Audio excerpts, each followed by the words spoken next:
Swayam Prabha. Digital India. Educated India.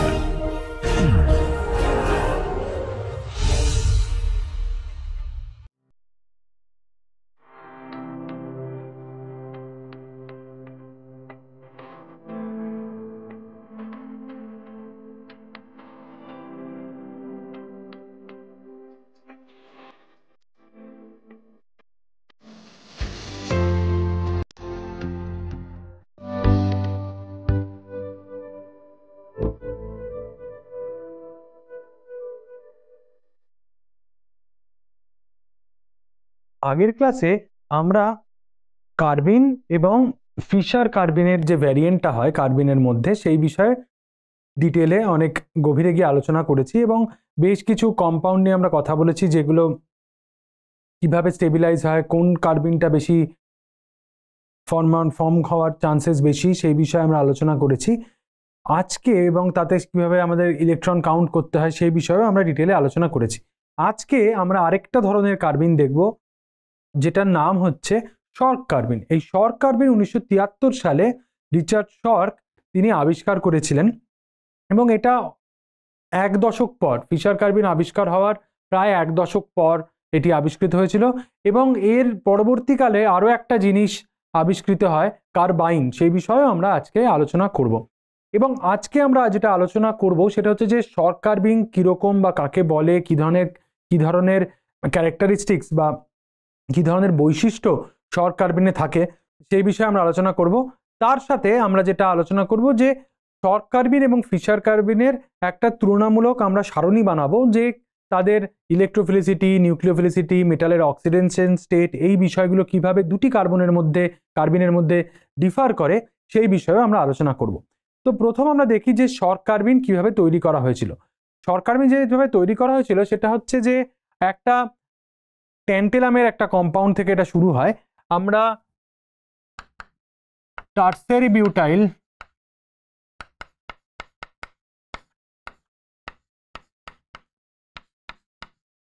এই কম্পাউন্ডটার সাথে যেটা রিঅ্যাক্ট করা হয়েছিল একটা লিথিয়ামেট সল্ট দিয়ে এটাকে রিঅ্যাক্ট করানো হয়, যেটা 2 ইকুইভ্যালেন্ট নেওয়া হয়েছিল, যেটা হচ্ছে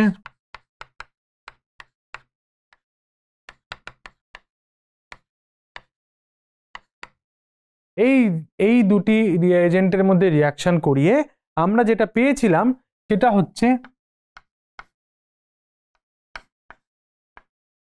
এই ট্যান্টালামের কমপ্লেক্স। এখানে আমরা দেখছি অলরেডি টারশিয়ারি বিউটাইল গ্রুপগুলো রয়েছে, সরি এটা CH2 হবে টারশিয়ারি এবং এটা 3 হবে, এবং এই যে দুটি ক্লোরাইড রয়েছে সেই দুটি ক্লোরাইড রিপ্লেস হয়ে যাবে, রিপ্লেস হয়ে যেটা তৈরি হবে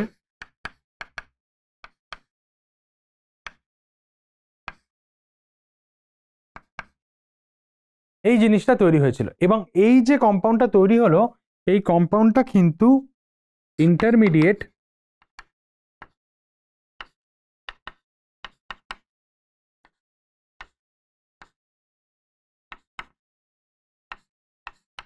ইন্টারমিডিয়েটটি আনস্টেবল ছিল। আনস্টেবল থাকার জন্য যেটা হয় এটা ভেঙে যায়। এটা ভেঙে ধরে নেওয়া যাক আমরা এটাকে এরকমভাবে যদি আমরা ভাবি, এখানে আমার CH2 রয়েছে ডিরেক্টলি অ্যাটাচড এবং তার সাথে আমার এখানে আমাদের টারশিয়ারি বিউটাইল গ্রুপ যেরকম হয় সেটা আমরা যদি আমরা করি,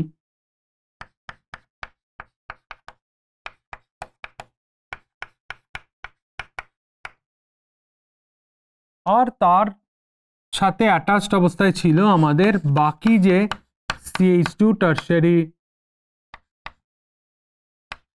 বিউটাইল গ্রুপগুলো ছিল। 4টে টারশিয়ারি বিউটাইল গ্রুপ এর সাথে অ্যাটাচড অবস্থায় ছিল, আর একটিকে আমরা এরকম ভাবে দেখি এই যে সাবস্টিটিউশনটা এইটার একটা আলফা এলিমিনেশন হয়। আলফা এলিমিনেশন হয়ে এইটা এখানে আসে এবং এটি বেরিয়ে যায়। বেরিয়ে গিয়ে যেটা তৈরি হয় সেটিকে বলা হয় শর্ক কার্বিন।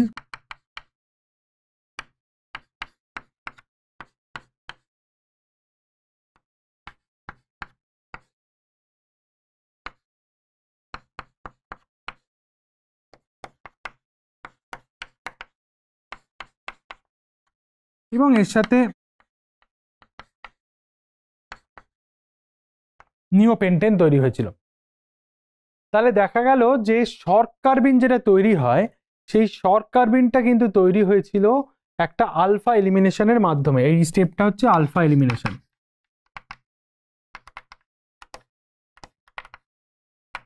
এরকম অনেক রকমের এলিমিনেশন হয়, বিটা এলিমিনেশন, আলফা এলিমিনেশন, তারপর এছাড়া অক্সিডেটিভ এডিশন, রিডাকটিভ এলিমিনেশন, এই ধরনের যে স্টেপগুলো আছে অর্গানো ক্যাটালিসিসের যে রিয়াকশনের সাইকেলের যে স্টেপগুলো আছে সেগুলো নিয়ে আমরা নিশ্চয়ই আলোচনা করব। এখন এটা আলফা কার্বন থেকে যদি এলিমিনেট হয়েছিল, তার যে প্রোটন হাইড্রোজেনটা এলিমিনেট হয়েছিল তার জন্য আলফা এলিমিনেশন বলা হয়। এবং বলে যে কম্পাউন্ডটা আমরা এখানে পেলাম সেটি হচ্ছে আমাদের শর্ট কার্বিন বা শর্ট অ্যালকিলিডিন নামে পরিচিত হয়। এবার এখানে যদি একটা জিনিস দেখো যে ট্যান্টেলাম পর্যায় সারণীতে কোন কোন গ্রুপে পড়ে? ট্যান্টেলামটা পড়ে হচ্ছে আমাদের গ্রুপ 5, রাইট? গ্রুপ 5 মানে ভ্যানাডিয়ামের গ্রুপে ট্যান্টেলাম পড়ে এবং এদের 5টি যোজ্যতার ইলেকট্রন রয়েছে। এবং এইখানে অক্সিডেশন স্টেটটা যদি তুমি দেখো তাহলে দেখবে যে এটা ট্যান্টেলাম +5 অক্সিডেশন স্টেটে রয়েছে। তার মানে ট্যান্টেলামটা কিন্তু আমাদের এটা ইলেকট্রন ডেফিশিয়েন্ট, মানে এটা D0 মেটাল সেন্টার। এবার এই যেটা তৈরি হলো এটার কিন্তু একটা ডিস্টিংক্ট ডিফারেন্স পাওয়া যায় যখন আমরা এই বন্ড অর্ডারের যে ব্যাপারটা বলছিলাম ফিশার কার্বিনের ক্ষেত্রে, যে এই যে মেটালের সাথে কার্বিনের যে বন্ডটা সেটা ডবল বন্ড না সিঙ্গেল বন্ড, এবং সেই বন্ড অর্ডারটা কিরকম, বন্ডটা কতটা স্ট্রং, সেটা আমরা যেমন লিগ্যান্ডের মেটালের সাথে অ্যাটাচ লিগ্যান্ডের উপর যেমন ডিপেন্ড করছিল, তেমনই কার্বিন কার্বনের সাথে অ্যাটাচ লিগ্যান্ড যে সিস্টেম NR2 লাইক OR অথবা SR টাইপের লিগ্যান্ডের উপরও কিন্তু সালফার লিগ্যান্ড, অক্সিজেন লিগ্যান্ড বা নাইট্রোজেন লিগ্যান্ডের উপর ডিপেন্ড করে। কিন্তু এই আরেকটা এক্সাম্পল দিয়ে আমরা দেখাবো যেটা ক্রিস্টালোগ্রাফিক্যালিও পাওয়া গিয়েছিল, যে এটার ক্ষেত্রে কিন্তু খুব ডিস্টিংক্টলি বন্ড অর্ডারের একটা ডিফারেন্স পাওয়া যায়। যেটার এক্সাম্পলটা কিরকম? এক্সাম্পলটা হচ্ছে আমরা ট্যান্টেলামের সাথে যদি আমরা সাইক্লোপেন্টাডাইনের একটা কমপ্লেক্স বানাই এবং সেইখানে একটি মিথাইল অ্যাটাচড অবস্থায় রয়েছে এবং তার সাথে আমার কার্বিনটা যদি আমাদের ফর্ম হয়, এইখানে দু ধরনের বন্ড রয়েছে ট্যান্টেলামের ক্ষেত্রে। এই অ্যাঙ্গেলটা ইউজুয়ালি 138 ডিগ্রির কাছাকাছি হয় এবং এই যে দু ধরনের বন্ড রয়েছে এই দুটো বন্ডের ডিস্টেন্সটা কম্পেয়ার করলেই আমরা কিন্তু কোন বন্ডটা শর্টার সেটা জানতে পারবো। এই যে বন্ডটা ট্যান্টেলাম এবং মিথাইলের মধ্যে যে এই যে বন্ড, এই বন্ডের ডিস্টেন্স হয় অ্যাপ্রক্সিমেটলি 2.24 অ্যাংস্ট্রম আর এই বন্ডের ডিস্টেন্সটা ছিল 2.04 অ্যাংস্ট্রম। তার মানে দেখা যাচ্ছে যে ট্যান্টেলামের সাথে কার্বিন কার্বনের যে বন্ড সেটা অনেকটাই শর্টার কম্পেয়ার টু ট্যান্টেলাম মিথাইলের যে সিঙ্গেল বন্ড সেটার রেসপেক্টে। এই জন্য বলা হয় যে অ্যালকিলিডিনের, এটাকে অ্যালকিলিডিনও বলা হয়, এই অ্যালকিলিডিন বা এই শর্ট কার্বিনের মেটাল কার্বিন যে বন্ডটা, মেটাল কার্বন যে বন্ডটা, সেই বন্ডটা অনেকটা শর্টার এবং এটার মোস্টলি ডাবল বন্ড ক্যারেক্টার রয়েছে এবং এই জন্যই এটাকে আমরা এইটাকে অ্যালকিলিডিনও বলা হয়ে থাকে এবং এদের যে ক্যারেক্টারিস্টিক্সগুলো সেগুলো অনেকটাই, এই ক্যারেক্টারিস্টিক্সগুলোতে ফিশার কার্বিনের রেসপেক্টে অনেকটাই বৈপরীত্য রয়েছে এবং এই বন্ডগুলো খুব শর্টার হয় কারণ শর্ট কার্বিনের মেটাল কার্বন বন্ডগুলো অনেক বেশি ডবল বন্ড ক্যারেক্টারের সাথে আসে। একে যেমন ফিশার কার্বিনের মধ্যে থেকে শর্ট কার্বিনও বলা হয় বা শর্ট অ্যালকিলিডিনও বলা হয় থাকে।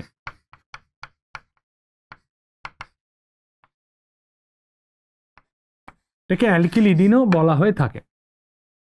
এইবারে যদি আমরা এই যে ফিশার কার্বিন বা শর্ট কার্বিনের ব্যাপারটা পড়লাম, একটা তুলনামূলক একটা সারণী আমরা যদি বানাই, সেখানে আমরা এই সারণীটাতে কম্পেয়ার করার জন্য প্রথমে যেগুলো দেখব যে মেটালের অক্সিডেশন স্টেট এবং মেটাল কতটা ইলেকট্রন রিচ বা ইলেকট্রন ডেফিশিয়েন্ট।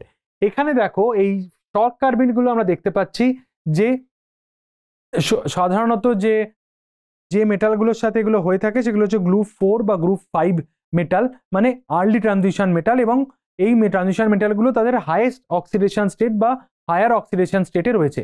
কিন্তু যদি তোমরা ফিশার কার্বিনে চলে যাও তাহলে দেখবে যে মেটাল সেন্টারগুলো কিন্তু মিডল বা লেট ট্রানজিশন মেটালের ক্ষেত্রে পড়ে এবং মূলত আমরা দেখতে পাবো যে গ্রুপ 6 থেকে গ্রুপ 6 যেমন হয় গ্রুপ 6, 7, 8 বা 9 পর্যন্ত, এদের সাথে কিন্তু আমরা দেখব যে ফিশার কার্বিনটা ফরমেশন হয় এবং ওইখানে মেটাল সেন্টারগুলো কিন্তু তাদের লোয়ার অক্সিডেশন স্টেটে থাকে এবং শর্ট কার্বিনের ক্ষেত্রে মেটালগুলো কিন্তু ইলেকট্রন ডেফিসিয়েন্ট এবং ফিশার কার্বিনের ক্ষেত্রে মেটাল সেন্টারগুলো ইলেকট্রন রিচ। তাহলে আমরা একটা একটা করে সেন্টার নিয়ে আলোচনা করি। ফার্স্টে আমরা যেটা করব যে নিউক্লিওফিলিসিটি।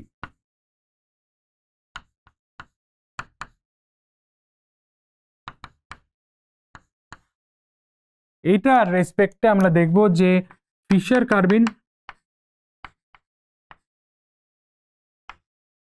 কি বৈশিষ্ট্য এবং শক কার্বিনের কি বৈশিষ্ট্য।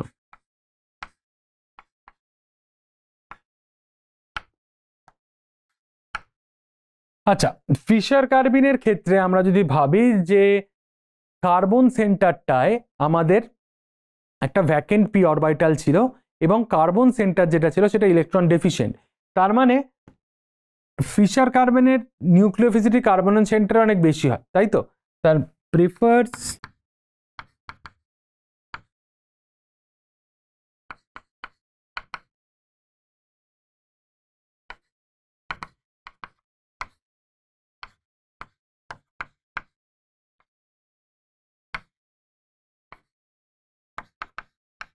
তাহলে ফিশার কার্বিনের কার্বন সেন্টারটা নিউক্লিওফিলিক এবং নিউক্লিওফাইলগুলো কার্বন সেন্টারে ফিশার কার্বিনের ক্ষেত্রে অ্যাটাক করে। এবার যদি শর্ট কার্বিনের কথাটা ভাবি, শর্ট কার্বিনে তুমি যদি দেখো যে নিউক্লিওফাইলিক অ্যাটাকটা কিন্তু আর কার্বন সেন্টারে হবে না, তার কারণ মেটাল সেন্টারটা কিন্তু এখন ইলেকট্রন ডেফিসিয়েন্ট এবং অনেক low lying vacant D orbital রয়েছে এবং কারণ মেটালটা তাই হায়ার অক্সিডেশন স্টেটে রয়েছে, তাই তো? তাহলে যেটা বলবো যে প্রিফার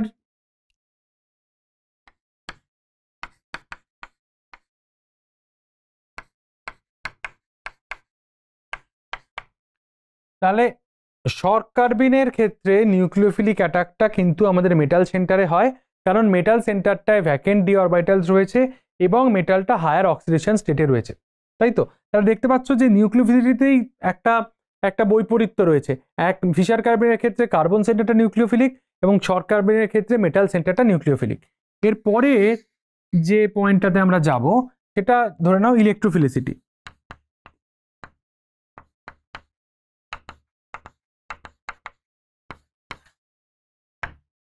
তাহলে ফিশার কার্বিনের ক্ষেত্রে ইলেকট্রোফিলিক সেন্টার কোনটা হবে? ফিশার কার্বিনের ক্ষেত্রে আমরা দেখব যে মেটাল সেন্টারটা হবে, তার কারণ মেটাল সেন্টারগুলো হচ্ছে D6 সিস্টেম হয় এবং ইলেকট্রন রিচ হয়, তাই তো?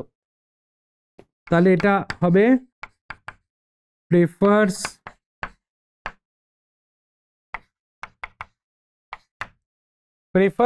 Electrophilic attack on metal centre, তার কারণ মেটালটা হলো ইলেকট্রন রিচ, মেটালে অনেক বেশি ইলেকট্রন ডেন্সিটি রয়েছে এবং মেটালটা লোয়ার অক্সিডেশন স্টেটে রয়েছে। এর ঠিক উল্টোটাই হবে শর্ট কার্বিনের ক্ষেত্রে এবং শর্ট কার্বিনের ক্ষেত্রে আমরা দেখব যে প্রেফার্স যে ইলেকট্রোফিলিক অ্যাটাক সেটা হচ্ছে কার্বন অ্যাটমটাতে হয়, কারণ কার্বনটা ইউজুয়ালি ইলেকট্রন রিচ। তাহলে জাস্ট ডিফারেন্ট, প্রেফার্স একই জিনিস ইলেকট্রোফিলিক অ্যাটাক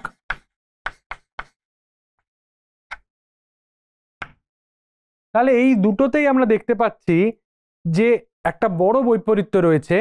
ফিশার কার্বিনে মেটাল সেন্টারটা হচ্ছে আমাদের ইলেকট্রোফিলিক আর কার্বন সেন্টারটা নিউক্লিওফিলিক, জাস্ট ঠিক উল্টোটাই হচ্ছে শর্ট কার্বিনের ক্ষেত্রে এবং শর্ট কার্বিনের ক্ষেত্রে আমরা দেখছি মেটাল সেন্টারটা নিউক্লিওফিলিক এবং কার্বন সেন্টারটা কিন্তু আমাদের ইলেকট্রোফিলিক হয়ে থাকে।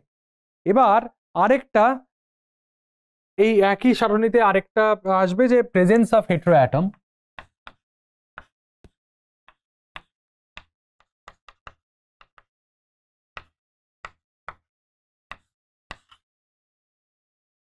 এখানেও আমরা ফিশার কার্বিন যেটাকে শর্ট আমি এফসি লিখলাম আর শর্ট কার্বিন যেটাকে আমরা এসসি লিখলাম।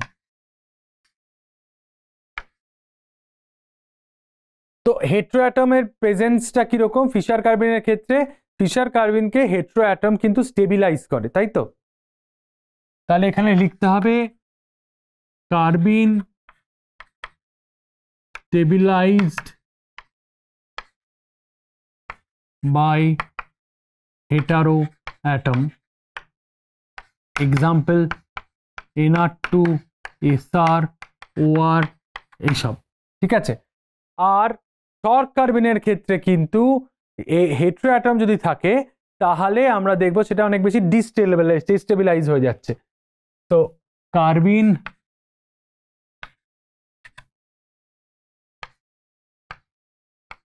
তাহলে কার্বিনে যদি হেটেরো অ্যাটম থাকে তাহলে সেটা কিন্তু ডিস্টেবিলাইজ হয়ে যাচ্ছে, এবং এরা যেটা প্রেফার্স H or CH, যাতে করে কোন রকমের পাই বন্ডিং অ্যাটিটিউড বা পাই বন্ডিং প্রোপেন্সিটি এই যে কার্বিনের সাথে অ্যাটাচ যে অ্যাটমটা তার যাতে কোনো রকমের পাই বন্ডিং ক্যারেক্টার না থাকে, যাতে করে তার পাই লোন পেয়ার বা পাই ইলেকট্রন না থাকে, যেটা কিনা কার্বনের ভ্যাকেন্ট অরবিটাল ডোনেট করতে পারে, যদি এখানে কার্বনের ভ্যাকেন্ট অরবিটাল হয় না। তারপর আর একটাই রয়েছে যে স্টেট অফ দ্য মেটাল।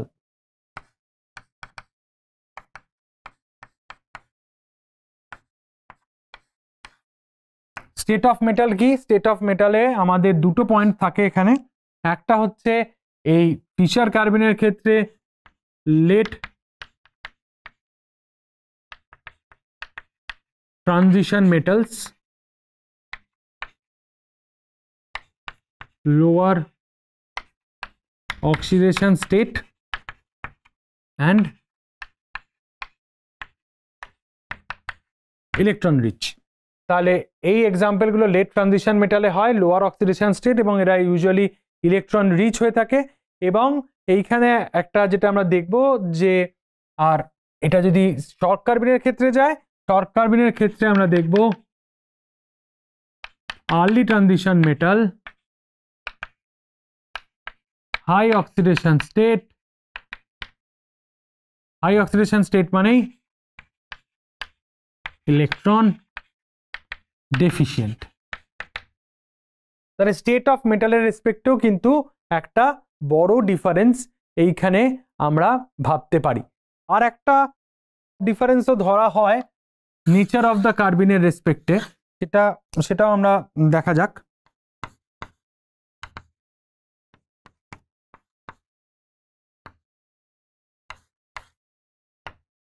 সচরাচর এই ফিশার কার্বিন 2 ইলেকট্রন নিউট্রাল ডোনার হয়ে থাকে, আর শর্ট কার্বিন 4 ইলেকট্রন ডাই অ্যানায়নিক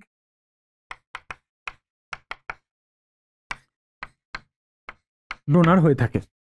তাহলে আমরা দেখলাম যে নিউক্লিওফিলিসিটি, ইলেকট্রোফিলিসিটি এবং প্রেজেন্স অফ হেটেরো অ্যাটম এবং স্টেট অফ দ্য মেটাল এবং নেচার অফ কার্বিন সেন্টারের রেসপেক্টে ফিশার কার্বিন এবং শর্ট কার্বিনের মধ্যে বৈপরীত্য রয়েছে, এবং সেটা বহুল বৈপরীত্য রয়েছে। এবং এই ব্যাপারটা দিয়েই কিন্তু আমরা ডিস্টিংগুইশ করতে পারি ফিশার কার্বিন আর শর্ট কার্বিনের মধ্যে কোন কার্বিনটা কোনটা, সেটা আমরা কিন্তু সহজেই আমরা ভাবতে পারি, রাইট? তো ফিশার কার্বিনের ক্ষেত্রে আমরা যখন করেছিলাম, তোমাদের যদি মনে থাকে যে মেটালের সাথে যদি ধরো কার্বন মনোক্সাইড লিগ্যান্ডটা যুক্ত অবস্থায় থাকে, যার একটা লো লাইং পাই স্টার অরবিটাল রয়েছে যেখানে মেটালটা ইলেকট্রন ডেন্সিটি ডোনেট করতে পারে, এবং মেটালটা ছিল ইলেকট্রন রিচ, এবং তারপর কার্বিন যেটা ছিল, কার্বিনের একটা ভ্যাকেন্ট পি অরবিটাল ছিল, তার পাশে ছিল আমার নাইট্রোজেন বা সালফার বা অক্সিজেন ডোনার লিগ্যান্ড, সেটা আবার ইলেকট্রন রিচ। তো ইলেকট্রন ডেফিসিয়েন্ট, দেন মেটাল ইলেকট্রন রিচ, তারপর কার্বিন ইলেকট্রন ডেফিসিয়েন্ট, এবং তার সাথে যে অ্যাটাচ লিগ্যান্ডটা ছিল সেটা আবার ইলেকট্রন রিচ, এই ব্যাপারটা ছিল। কিন্তু যদি শর্ট কার্বিনকে আমরা ভাবতে চাই, আমরা সহজেই এটার একটা ডায়াগ্রাম দিয়ে ভাবতে পারি কিরকম দেখতে হয়। সেটা হচ্ছে যে মেটালের রেসপেক্টে মেটালের অরবিটালগুলো যদি আমরা ড্র করার চেষ্টা করি, 4টি অরবিটাল,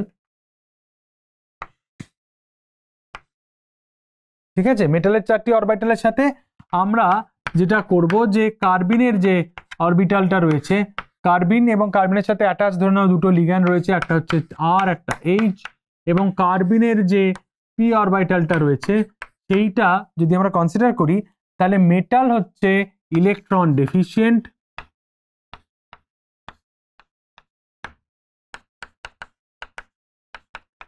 আর কার্বিন হচ্ছে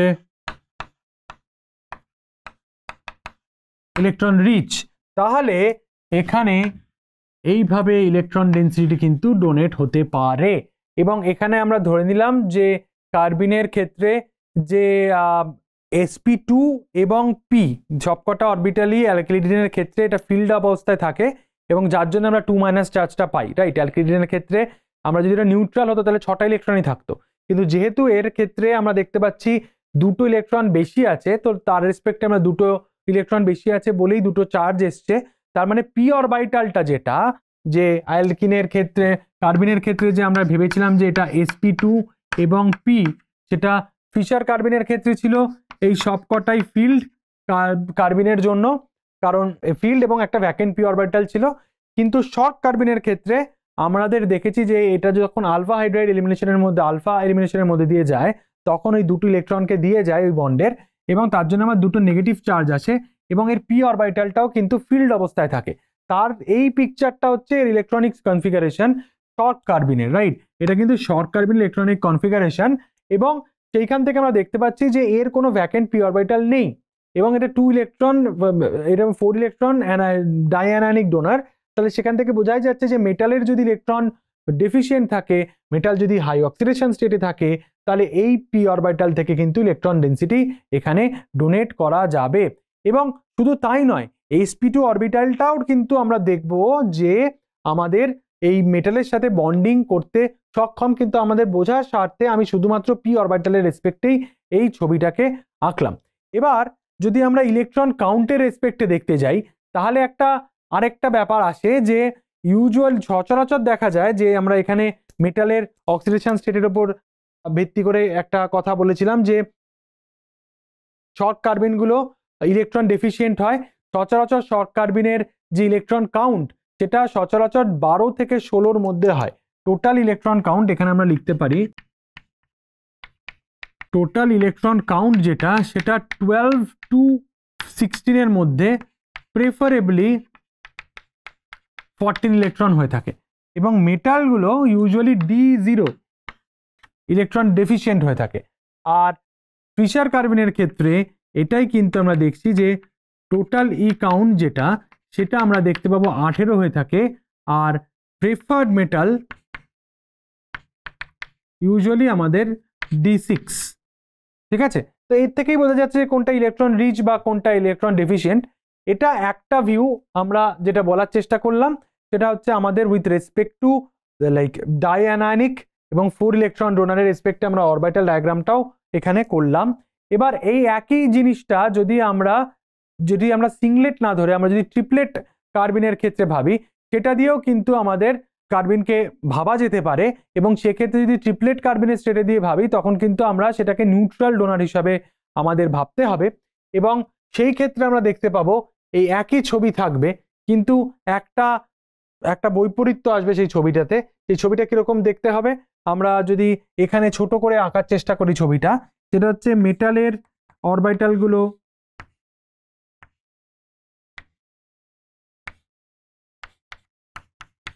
এই ভ্যাকেন্ট ডি অরবিটালগুলো মেটালের যেমন আছে তেমন থাকলো, প্লাস মেটাল একটা সিগমা বন্ড করতে পারে, রাইট। মেটাল একটা সিগমা বন্ড আমার সহজে করতে পারে, এবং সেটা যদি আমরা দেখি যে মেটালের কাছে এই একটি ইলেকট্রন আছে, রাইট, এবং সেইটা যদি আমাদের কার্বিনের সাথে পেয়ার করে তাহলে কার্বিনের তরফ থেকে একটি ইলেকট্রন আসছে এইখানে এবং এইখানে আরেকটি, এবং এখানে আমার হাইড্রোজেন এবং আর রয়েছে, এবং এটা যদি আমার ট্রিপলেট কার্বিন ধরে নিই তাহলে তোমরা দেখতে পাচ্ছ যে মেটালের সাথে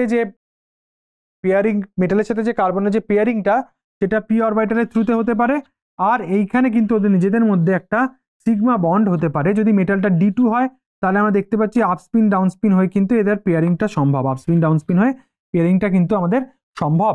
তো এটা ট্রিপলেট স্টেট। যদি আমরা কার্বিন অ্যাট ট্রিপলেট স্টেট, কার্বিনের ট্রিপলেট স্টেটের রেসপেক্টে এরকম ভাবেও কিন্তু এর ইলেকট্রনিক কনফিগারেশনটা আমরা ভাবতে পারি। তাহলে এই ডিফারেন্সগুলো কিন্তু খুব খুব চোখে পড়ে যখন আমরা এই ফিশার এবং শক কার্বিনের রেসপেক্টে ভাবি। তাহলে আমরা কি জানলাম আজকে, যে শক কার্বিন সচরাচর আমরা ডাইঅ্যানায়নিক এবং 4 ইলেকট্রন ডোনার হিসাবে ভেবে থাকি, কিন্তু ফিশার কার্বিন হচ্ছে 2 ইলেকট্রন নিউট্রাল ডোনার, এছাড়া ফিশার কার্বিন আমরা লোয়ার অক্সিডেশন স্টেট এবং লেট ট্রানজিশন মেটালের ক্ষেত্রে ভ্যালিড, এবং শর্ট কার্বিন কিন্তু আমার হায়ার অক্সিডেশন স্টেট এবং আর্লি ট্রানজিশন মেটালের ক্ষেত্রে ভ্যালিড। এবং নিউক্লিওফিলিসিটি ইলেকট্রোফিলিসিটির একটা পার্থক্য রয়েছে, এবং ফিশার কার্বিনের রেসপেক্টে শর্ট কার্বিনে আমরা দেখেছি যে এরা কিন্তু কোনো রকমের ডোনার লিগ্যান্ড কার্বনের সাথে অ্যাটাচড অবস্থায় থাকা পছন্দ করে না। ডোনার সেন্টার মানে নাইট্রোজেন, অক্সিজেন, সালফার এটা কিন্তু পছন্দ করে না। তো সার্বিকভাবে এইটাই হচ্ছে আমাদের ফিশার কার্বিন এবং শর্ট কার্বিনের তুলনামূলক আলোচনা এবং শর্ট কার্বিনের একটা ছোট্ট সূচনা। এর পরের যে বিষয়টা আমরা আলোচনা করব এরপর, সেই বিষয়টি হবে হচ্ছে আমাদের এদের ডি অরবিটালের স্ট্রাকচারটা বা ডি অরবিটাল স্প্লিটিংটা কিরকম লাগে, মানে এমও ডায়াগ্রামে আমরা চলে যাব, সেখানে আমরা দেখার চেষ্টা করব যে এদের ডি অরবিটালের অরবিটাল ডায়াগ্রামটা এনার্জি রেসপেক্টে ঠিক কিরকম হয় ফিশার এবং শর্ট কার্বিন, এবং সেইখান থেকে আমরা স্পষ্ট দেখতে পাবো যে নিউক্লিওফিলিসিটি এবং ইলেকট্রোফিলিসিটির যে কথাটা আমরা বলছিলাম, যে ফিশার কার্বিনের ক্ষেত্রে আমাদের নিউক্লিওফিলিক অ্যাটাকটা কার্বনে হয় এবং ইলেকট্রোফিলিক অ্যাটাকটা মেটালে হয়, এবং তার ঠিক উল্টোটা হচ্ছে শর্ট কার্বিনের। সেই পুরো ডিটেইলড কারণটা আমরা কিন্তু যদি আমরা ডি অরবিটাল স্প্লিটিং ডায়াগ্রামটা আঁকি বা মলিকুলার অরবিটাল থিওরি থ্রুতে মলিকুলার অরবিটালগুলো আঁকি, তাহলে কিন্তু আমরা স্পষ্টভাবে দেখতে পাবো। ধন্যবাদ।